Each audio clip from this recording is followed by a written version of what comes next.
everybody. I'm so excited to be back with you again for a first Tuesday video here from Students Rebuild. And I'm so excited today to be joined by one of our amazing team members, Melissa. Thanks for joining us, Melissa. Thanks for having me, Leonetta. And you have an SR button on, I see. I don't know if you can see that there out in the internet, but it is lovely, and Melissa is always representing our team. You may not know what Melissa does or what all of our team members do at Students Rebuild, but since Melissa, since you're here, why don't you tell everybody what you do for Students Rebuild? Yeah, so I handle a lot of the digital media for Students Rebuild, so all of our Facebook, Twitter, Instagram, sometimes our website and newsletters. So if you guys talk to us online, you're talking to me. That's right. So if you get a response to a comment from Students Rebuild, this is the lovely person in the face behind those wonderful posts that you get. So here we are today, and as you know, Melissa, it's the middle of the Hunger Challenge, and we've been talking about food and how food brings us together, how it builds connection, and how food is so much a part of our family story. And so what we thought is that maybe, Melissa, you could bring and share a family recipe that you have that's really significant. So do you have something that you can share? All right. Yeah. Why don't you go get it? Okay. So one of my favorite family recipes is macaroni and cheese. And this is something my mom and my sisters and I used to make together in the kitchen, and it just brings back such fond childhood memories that It smells so good, guys. my husband and I make mac and cheese all the time now at home. Yeah. Yeah. So you've been making this since you were how old? What's your first mac and cheese memory?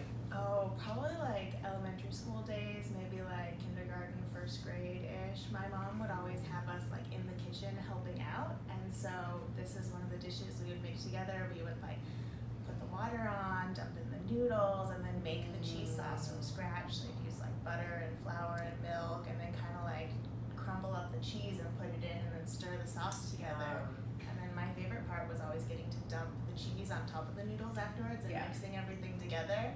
I did not know until I was older that all the colorful noodles that my mom used to use that I thought were so cool were actually veggie noodles. What? Yes. Sneaky mom getting the veggies in there.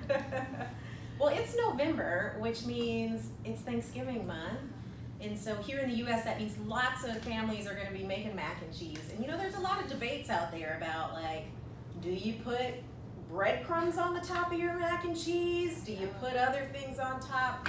What does your family do? Do you guys put anything on the top of your mac and cheese, or is it pretty straightforward? So making it with my mom, we always just did like your standard noodles and cheese. My husband's side of the family is very adamant that you use breadcrumbs and you bake it after your mac and cheese is made, so you get that good crumbly cheesy top. Yeah. As I've gotten older, I've also like started putting in like vegetables and things, so like peas or broccoli or like cauliflower, because I kind of like that addition. But you know, I think it kind of depends on your food taste as well too. Yeah. Well, it sounds like that's going to be something to navigate in your in your marriage.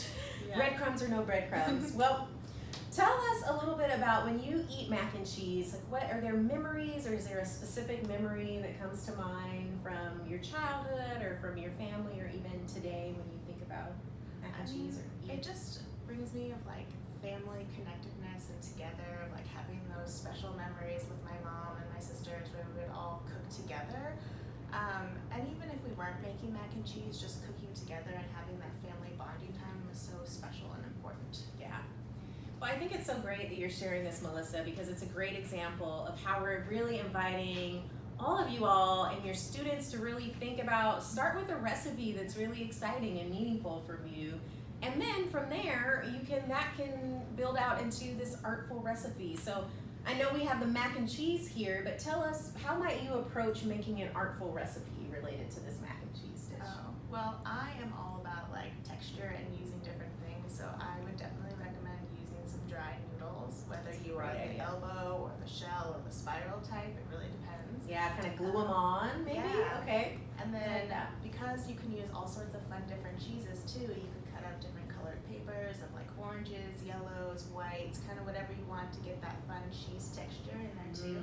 I think that would be a really good addition. That's great. Well, there you go. Everyday household materials. You can think about adding some dimension and shape and texture to your recipe.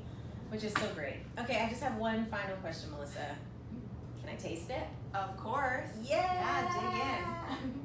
I see there's 2 forks here, so this Yeah. must be for me. You have to taste it with me. Oh yes. That was good. Really cheesy. Really cheesy, really amazing. Well, I'm gonna finish eating this, but I just wanted to say thank you guys so much for tuning in. If you have questions for us, please email us. You can also reach us on social media, and this is the lovely face of who's gonna respond to you when you do that. So thanks so much for joining us. We'll be back again next First Tuesday. Yeah. Take care. Bye.